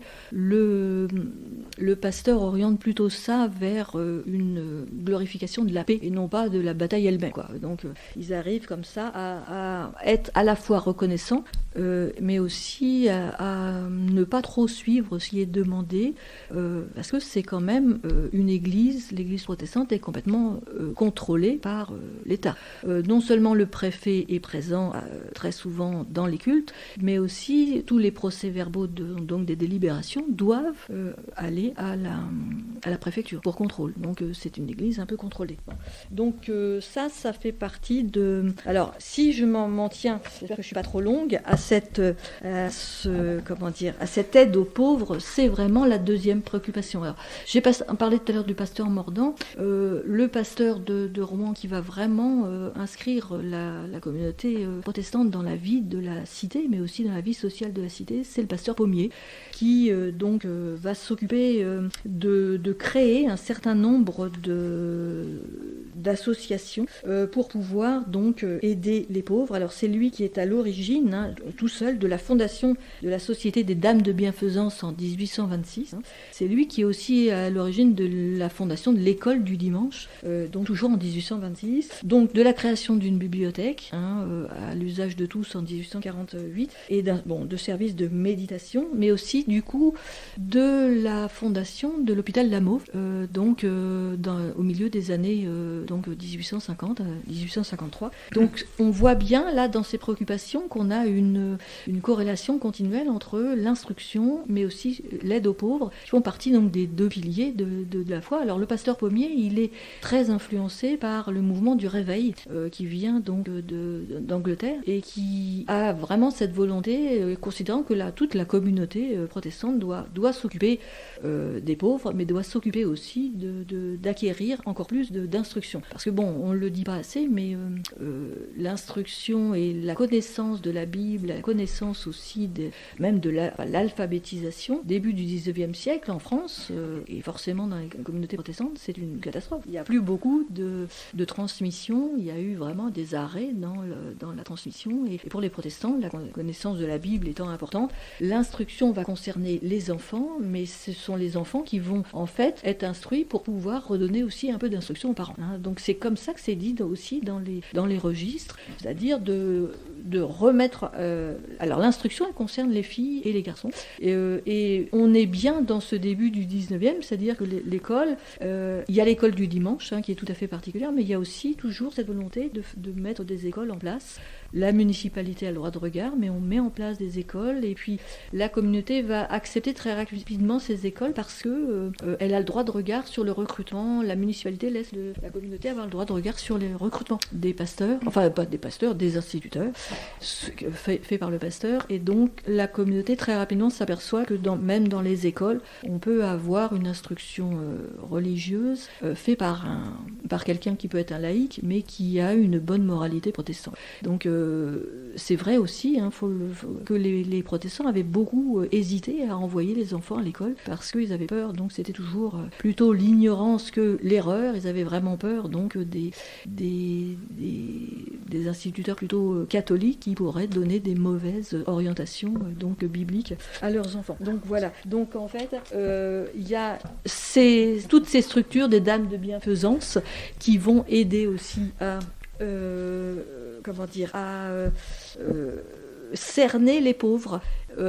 Parce que les pauvres au XIXe siècle, c'est pas les mêmes qu'au XVIIIe, sont plus des vagabonds dont on avait un peu peur. Les pauvres au XIXe, c'est vraiment dans une ville comme Rouen, très industrielle, sont des gens qui sont soumis souvent, des ouvriers qui sont souvent soumis à des périodes de chômage et qui doivent être aidés parce que le travail dans les industries textiles ou chimiques très présentes à Rouen n'est pas toujours continuel, et puis ils peuvent aussi avoir des maladies. Donc des maladies ou des handicaps. Donc les dames de bienfaisance sont là pour non pas donner de l'argent à ces pauvres qui sont reconnus parce qu'ils sont donc souvent dans le besoin. On parle même de pauvres honteux, ceux qui ne veulent pas se faire reconnaître mais qui sont quand même dans le besoin. Donc ces pauvres sont aidés par les dames de bienfaisance sous forme donc d'aide plutôt en vêtements, en matériel. Et c'est le consistoire qui va continuer pendant tout le XIXe siècle à faire des dons, donc qui contrôlent très régulièrement ces pauvres, qui doivent être protestants quand même, qui doivent envoyer leurs enfants au catéchisme et qu'on ne va pas comme ça aider s'ils ne donnent pas quelques signes de moralité. Alors dernière chose pour les pauvres, c'est les pauvres qui peuvent être souvent du coin, comme on dit, mais c'est des pauvres aussi qui sont des étrangers ou de passage, mais surtout des étrangers parce qu'il y a, avec le port et avec toutes ces grandes industries, il y a beaucoup d'étrangers à Rouen.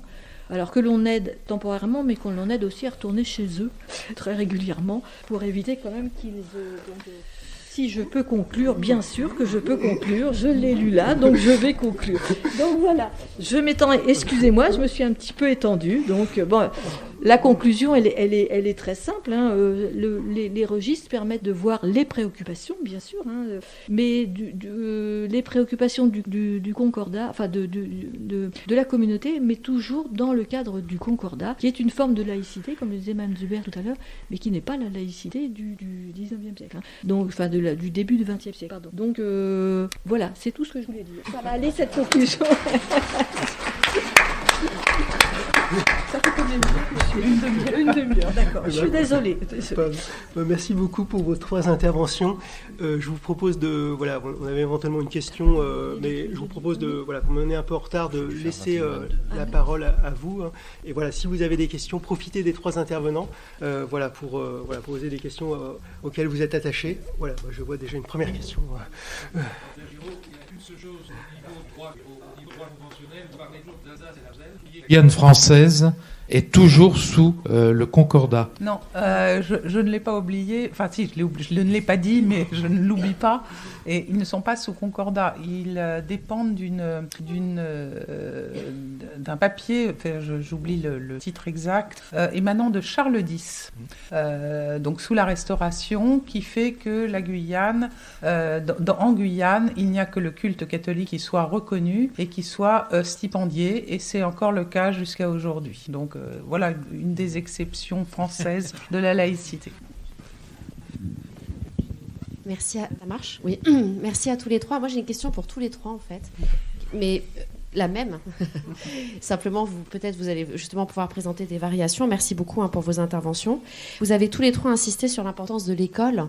Et à un moment, Steve, vous avez évoqué la lecture laïque de la Bible. Alors ça m'intéresse beaucoup parce que dans le monde anglo-saxon, il y a beaucoup d'évangéliques, justement au XIXe siècle, qui défendent une approche, ce qu'ils appellent non sectaire et séculière de la Bible.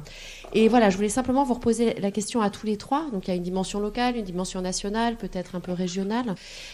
Comment vous voyez s'articuler laïcité, protestantisme, école ? Voilà, si vous pouvez nous redire quelques mots là-dessus. C'est pas trop, même très généralement, mais vraiment... Alors, au niveau national, le protestantisme a joué l'école publique, très nettement, et ce, dès la fondation. On le voit avec tous les... Évidemment, ça c'est le spécialiste c'est Patrick Cabanel, mais qui saura vous faire le panégyrique de Ferdinand Buisson, de Jules Steg, de Félix Pécaud, qui sont tous des protestants libéraux qui se sont beaucoup investis dans la structuration de l'école publique en France. Et donc les protestants ont fait le jeu de l'école publique à tel point que il n'y a presque plus d'école confessionnelle protestante.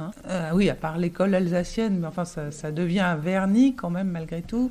À que je sache, elle n'est pas gérée par des protestants, et il n'y a pas de côté confessionnel dans l'école alsacienne. Bon, je crois qu'il reste un collège à Boissy-Saint-Léger, oui. Mais enfin bon, donc les protestants n'ont pas voulu, comme les catholiques, garder un enseignement confessionnel. Ils ont dévolu, voilà. Et donc, par exemple, ne sont pas ou peu concernés par la loi Debré de 1959. Il n'y a pas d'école libre sous contrat d'association. Et puis alors, le dernier fleuron, c'était le collège Sévenol qui a finalement disparu après un horrible fait divers et des problèmes d'argent. Voilà. Donc l'enseignement, chez les protestants luthéro-réformés, c'est l'enseignement de la République, avec évidemment tout ce système évoqué des écoles du dimanche et de la catéchèse, mais qui se fait en dehors des heures de classe, comme Jules Ferry l'avait prévu en 1882. Alors, j'ai dit la Bible, mais je crois que Jules Siegfried disait Évangile. Voilà, j'ai peut-être dit la Bible, mais voilà. Non, mais j'ai pu... voilà. Vous voyez, alors pour lui, vu que la morale laïque, bon, c'était faut pas voler, faut pas tuer, etc. Il disait c'est tout à fait compatible, d'autant plus que fin 19e siècle, les libéraux, autant ils peuvent être sur la Trinité, la résurrection corporelle de Jésus-Christ et autres, très iconoclastes, autant sur les mœurs, il n'y a pas beaucoup d'écart. Au contraire, justement, vu qu'ils pensent démythologiser, si on peut je sais pas comment, voilà, mais en quelque sorte la religion, ils insistent sur le côté justement au contraire bonnes mœurs, la morale en fait. Donc lutte contre la prostitution, la pornographie ou l'avortement, des choses comme ça. Voilà. Et puis, ce qui se passe aussi pour les écoles protestantes, il y a des écoles qui ont fait la plupart des écoles, il y en avait énormément, d'autant plus qu'à chaque fois il y avait école de garçons, école de filles. Mais avant la mixité, des fois on dit mais pourquoi il y a 2 ou 4 écoles protestantes, même à l'UNRE, quoi. Et en fait, parce qu'il y a école de filles, école de garçons. Mais c'est des tout petites structures financièrement précaires, et quand, excusez-moi l'expression, mais l'État met en route le rouleau compresseur de la formation d'instituteurs qui était quand même un peu en pointe fin 19e, début 20e dans l'Europe, la France arrive à un taux de lettrés très élevé. Bon, les écoles protestantes font pas le figure à côté, quoi. Ils n'ont pas la puissance financière des écoles catholiques. Donc certaines écoles protestantes sont offertes à l'État, non pas seulement pour faire de bons républicains, mais aussi parce que elles sont déclassées, voilà, dans leur enseignement.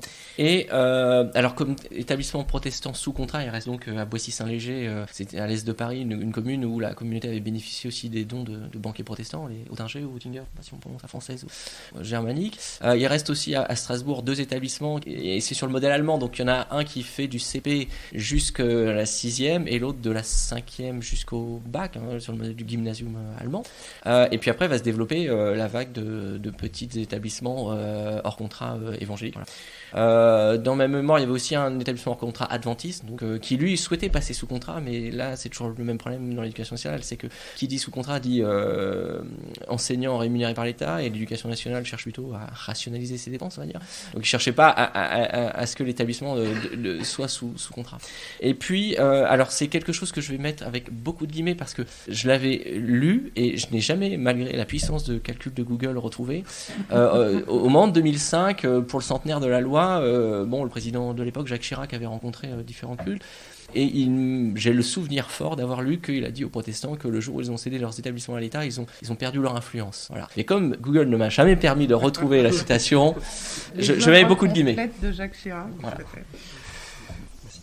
Moi, je dirais qu'il y a eu effectivement des écoles protestantes au milieu du 19e siècle, mais qui n'ont sans doute pas été occupées que par des enfants protestants. L'idée, c'est vraiment l'instruction. Donc, dans la mesure où les lois Guizot mettent en avant l'instruction religieuse et morale, ça leur convient. Donc, ils veulent bien faire des écoles, mais acceptant les autres aussi. Merci à tous pour vos exposés. Pouvez-vous, alors je ne sais pas qui va répondre, nous éclairer sur les exceptions? Alors on en a déjà parlé un peu pour la Guyane, et puis il y a les décrets Mandel pour les autres dom-tom, mais pour l'exception des aumôneries dans la loi de 1905, c'est-à-dire les prisons, aumôniers militaires, les lycées, bon c'est moins vrai aujourd'hui, et les hôpitaux, qu'est-ce qu'il en est pour les protestants, notamment, vis-à-vis de ces aumôneries aujourd'hui? Comme on travaille beaucoup sur les aumôneries musulmanes actuellement, c'est vrai qu'on a... Il y a des protestants. Oui, mais l'aumônerie protestante, elle est très ancienne. Alors, j'ai pas de date, excusez-moi, mais elle est réelle dans l'armée, dans les hôpitaux et en prison. Et il y a certaines prisons où il y a plus d'aumôniers protestants que catholiques, ou alors les aumôniers protestants se chargent des musulmans. Donc ça, c'est une fonction qui est tenue par les protestants. Et comme vous le savez, ça dépend de la Fédération protestante de France, mais il y a aussi les évangéliques du CNEF qui peuvent avoir des aumôniers, donc voir les témoins de Jéhovah, alors ils sont à la limite, très limite du protestantisme. Enfin, c'est extrêmement divers le monde de l'aumônerie. C'est beaucoup plus structuré dans l'armée où bien sûr, et payé à l'armée de la même façon, tandis qu'en prison et dans les hôpitaux encore moins, c'est de façon bénévole. Donc toutes ces structures fonctionnent de manière un petit peu séparée. Voilà. C'est difficile de faire un bilan complet. Enfin, l'aumônerie protestante est affirmée depuis que l'article 2, donc, qui fait des aumôneries l'exception au non-subventionnement des cultes par l'État. Juste une chose, devait être présent aujourd'hui dans le public André Piazza, qui était le président du Conseil presbytéral 2013-2019. Il n'a pas pu en raison d'un problème de santé. Et lui, il est non seulement aumônier en hôpital protestant, mais il a aussi une responsabilité pour le nord de la France, pour la Fédération protestante, dans ce domaine-là. Et là, il aurait pu davantage nous aider. Quant au fait que des aumôniers s'occupent de personnes de confessions différentes, on le voit notamment au moment de la Première Guerre mondiale, où face au feu des tranchées, on peut mourir assez rapidement quand on est dans les premières lignes, où ce qu'on a besoin, que ce soit un prêtre ou un pasteur, bon, si possible de sa confession, mais on cherche un homme d'église. Voilà. Et dans ce moment-là, où face à l'urgence, c'est pas grave si c'est un pasteur. Voilà, l'important c'est d'avoir un homme d'église. Voilà. Oui, puis même de l'œcuménisme guerrier.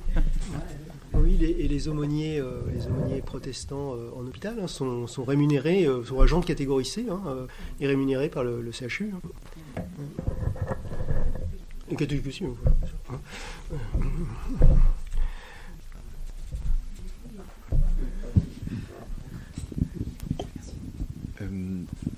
Ça marche, pardon, je suis nul avec les mots. Dans les figures de protestants à l'échelle nationale ou à l'échelle régionale que vous avez évoquées, j'ai l'impression qu'une des ambiguïtés par rapport à la laïcité, c'est le lien entre laïcité politique et la sécularisation de la société. J'avais l'impression que c'était un peu, en vous entendant, que c'était ce qui séparait un peu les protestants entre eux par rapport à cette laïcité. Je me demandais si c'était une impression légitime ou pas. Alors, rapidement, puis Steve complétera certainement. Vous avez raison de pointer cette différence que nous faisons à l'université entre laïcisation et sécularisation. En gros, la laïcisation, c'est l'œuvre de l'État, législative de l'État, qui enlève des attributs des cultes pour en faire des administrations d'État, l'hôpital par exemple. Mais la sécularisation, c'est ce qui concerne plus le fait de la déprise du religieux dans la société. Donc, évidemment, les protestants de la fin du XIXe siècle, qui sont les alliés des républicains face aux monarchistes légitimistes catholiques, sont pour une laïcisation d'État, mais qui préservent leur liberté, et qui préservent cette liberté en partie pour qu'ils puissent contrer eux-mêmes les effets de la sécularisation qui commencent à inquiéter. Il y a une enquête tout à fait intéressante sur la pratique religieuse en Seine-et-Marne en 1902 ou 1905, je ne sais plus, donc chez des gens qui sont plutôt des paysans, et il y a un taux de pratique, alors je parle de taux de pratique catholique, là il y a très peu de protestants, même s'il y a quelques îlots, la pratique est infime, c'est de l'ordre de 10%. Donc déjà, au début du XXe siècle, donc la sécularisation, avec l'essor du socialisme, etc., elle est largement en marche, et dans certains milieux plus que d'autres. Et donc il y a cette sensibilité peut-être protestante à trouver une voie médiane une laïcité politique et d'un point de vue religieux, une lutte contre la sécularisation. Et j'appuierai aussi ce qu'a dit Steve sur cette morale laïque qui est finalement, et puis qui est partagée par ces libéraux et prônée par ces protestants libéraux. Pourquoi ça marche ? Parce que c'est une morale commune. Enfin, je veux dire, c'est la morale de tous à l'époque, patriarcale, coloniale au besoin, hein. On n'en dit pas trop sur la moralité protestante vis-à-vis des colonies. Et puis Rouen, c'est pas très loin du Havre, c'est pas loin c'est un port, donc ça a aussi des liens commerciaux forts. Et ces industriels, ça a été étudié par une personne qui vient de soutenir sa thèse et que connaît Steve, ou peut-être Charles Nicole, qui a travaillé sur le port de Nantes, et qui montre que ces protestants, d'ailleurs vous avez remarqué, ils ont des noms souvent étrangers, souvent germaniques, etc., qui sont donc pas des autochtones. C'est pas forcément les protestants qui ont souffert sous la Révocation, ils sont venus après. Enfin, c'est très compliqué de faire un portrait très, très facile à comprendre de ce qu'est ce protestantisme, et en particulier ce protestantisme bourgeois que vous travaillez. Oui, en fait, pour certains étrangers, l'arrivée dans la communauté protestante forme une sorte d'intégration, parce qu'on a beaucoup de mariages entre, on le voit à Rouen, ceux que je vous ai cités, Wellington forcément d'origine britannique, descendants d'anglicans en plus, donc une vision qui ne correspond pas forcément à la laïcité. Ça peut être inspiré aussi les raisons de son vote négatif lors de la loi de 1905, et puis d'autres d'origine alsacienne, germanique et autres, et ça fait une sorte de synthèse, en fait. Voilà. Ils se retrouvent ensemble. Dans ce rapport entre laïcité et sécularisation, moi qui ai des troisièmes, là je viens de débuter un chapitre sur la laïcité où je montre Joe Biden en train de prêter serment, ou Barack Obama en train de prêter serment sur la Bible. Donc on discute, qu'est-ce qui se passe, etc. Je leur dis, et pourquoi ça peut pas se passer en France? Ils me disent, parce que la France c'est laïque. Et pourtant les États-Unis, il y a une séparation. Voilà. Vous pouvez, par exemple, vous avez des associations qui s'occupent des personnes dépendantes à l'alcool, au tabac, qui ont des super taux de réussite, et puisqu'elles sont protestantes, elles ne peuvent pas bénéficier de fonds publics. Voilà. Et je me souviens en 2009, donc c'était le 400e anniversaire de la naissance de Calvin, et Olivier Abel, philosophe, qui était directeur du journal Réforme, avait fait une conférence à l'archevêché, amphithéâtre rempli, catholiques, protestants réformés, évangéliques et autres. Et il avait commencé, on était dans l'année où justement Barack Obama a fait sa première prestation de serment. Et parmi les cérémonies, pas forcément la cérémonie politique, mais parmi les événements qui accompagnaient sa prestation de serment, il y avait où on avait des représentants des cultes protestants, catholiques, non-chrétiens et autres, et il leur avait dit aidez-moi à gouverner. Et Olivier Abel avait commencé comme ça un peu de sa façon tonitruante sa présentation en disant cette manière de voir les choses, c'est aussi grâce à Calvin. Cherchez, parce qu'on a l'image de Calvin, le père fouettard de Genève qui veut moraliser tout le monde. Voilà. Et en fait, Calvin s'est heurté de façon incessante au gouvernement de la ville de Genève pour savoir, par exemple, qui avait le droit de prendre la Sainte Seine ou pas. Parce que c'était le conseil des bourgeois qui voulait déterminer ceux qui avaient le droit au jeton qui donnait l'accès à la Sainte Seine. D'autant plus que le protestantisme a pu être préservé à Genève par l'appui des forces militaires de Berne, donc la puissance politique et militaire avait un poids là. Et lui, il a dû s'opposer tout le temps pour maintenir l'autonomie du religieux face à l'intrusion du politique. Voilà. Et donc, c'est aussi une des visions que certains protestants avaient des aspects positifs de la loi de 1905, cette autonomisation par rapport aux politiques. Voilà. Et cette liberté de créer des églises là où on le veut, de créer des temples là où on veut, d'avoir des pasteurs si on veut, et ne pas toujours devoir pétitionner de façon incessante au préfet pour quémander la création d'un temple, d'un poste de pasteur ou d'une municipalité qui accorde un terrain. Voilà. En termes de population,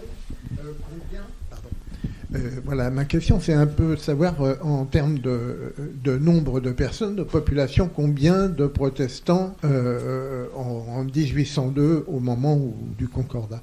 Je peux vous répondre que j'ai vu plusieurs fois qu'en Seine inférieure, à ce moment-là, le nombre est à peu près de 10 000 protestants au début du 19e siècle. Alors, le dernier recensement qui incluait les questions sur l'appartenance religieuse, c'est 1882.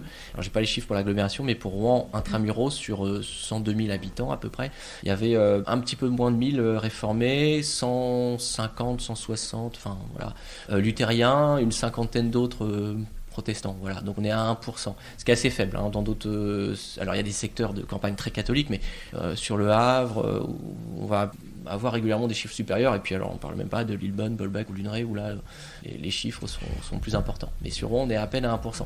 Ce qui fait que le nombre de protestants parmi les élites est énorme par rapport à leur représentation. 3-4 parlementaires c'était beaucoup. Et pour revenir aux questions sur l'école, ça pose la question de la fameuse thèse de Max Weber sur l'éthique protestante et l'esprit du capitalisme. Et il y a une littérature énorme, donc je ne vais pas vous faire un résumé, j'en ai lu qu'un petit bout, mais les études d'économistes sur l'époque de Max Weber, et notamment sur les stats de la Prusse, l'état où il vivait, cherchaient à montrer quel lien il y avait, est-ce que c'était fondé ou pas sa thèse d'une surreprésentation des protestants, et par chance, la Prusse avait un état, des études statistiques très poussées, et ils tendent à montrer que, en effet, les protestants avaient en majorité une activité un peu moins liée à l'agriculture, un revenu un peu plus supérieur, et surtout avaient un taux d'être capable de lire et d'écrire 10% supérieur à celui des catholiques. Alors c'est une moyenne, c'est-à-dire que si on prenait les protestants du fin fond de la Prusse orientale, ce qui est aujourd'hui Kaliningrad en Russie, c'était au contraire en dessous de la moyenne, alors que les catholiques de la Ruhr, au contraire, étaient bien au-dessus de la moyenne.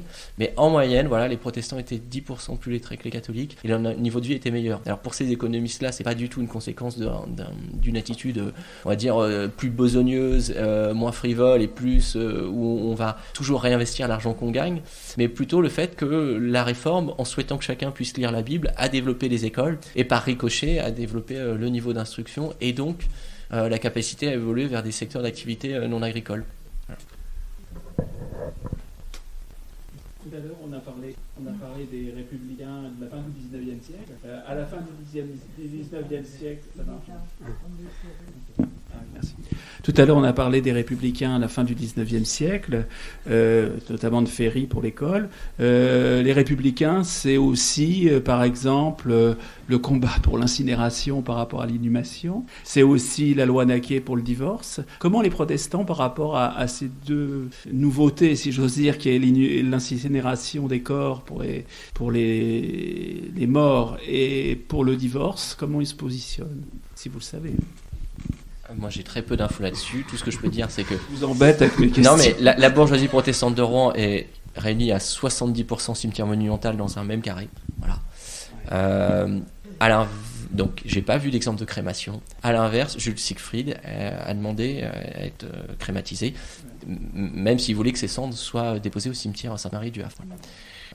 Après, bon, il était parfois assez hétérodoxe dans ses convictions, donc selon les sujets. Donc voilà. Quant au divorce, globalement, je pense qu'il y a une vision assez négative dans une société bourgeoise et conservatrice, mais malgré tout, il y a un peu plus de divorces dans la bourgeoisie protestante que dans la bourgeoisie catholique. Voilà. De là à dire que c'était forcément bien accepté, je pense pas, mais c'était un peu plus fréquent. Et ça pour le 19e siècle en général. On s'était donné 2 heures jusqu'à 18h, donc n'hésitez pas s'il y a encore des questions. Il n'a pas été trop long. Moi j'en avais peut-être une. Est-ce que. Arrêtez.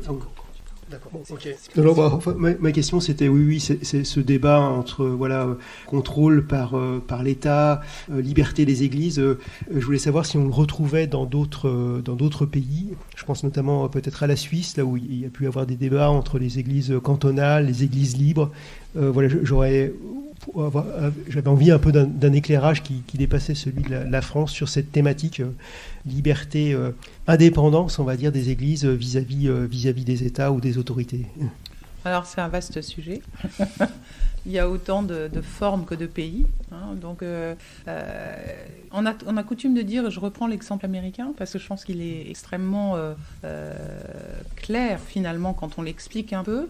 Le système juridique de séparation est bien antérieur au système français, puisqu'il a été élaboré à partir du premier amendement à la Constitution de 1791, et donc il fait Jefferson parler d'un mur de séparation entre les églises et l'État, et effectivement, comme Steve le disait, il n'est pas question de financer une association confessionnelle que ce soit, même si évidemment il y a maintenant peut-être de plus en plus d'exceptions ponctuelles, et des débats, vous savez, sur les prières à l'école, etc. Mais qui sont a priori, qui ont longtemps été a priori totalement interdits.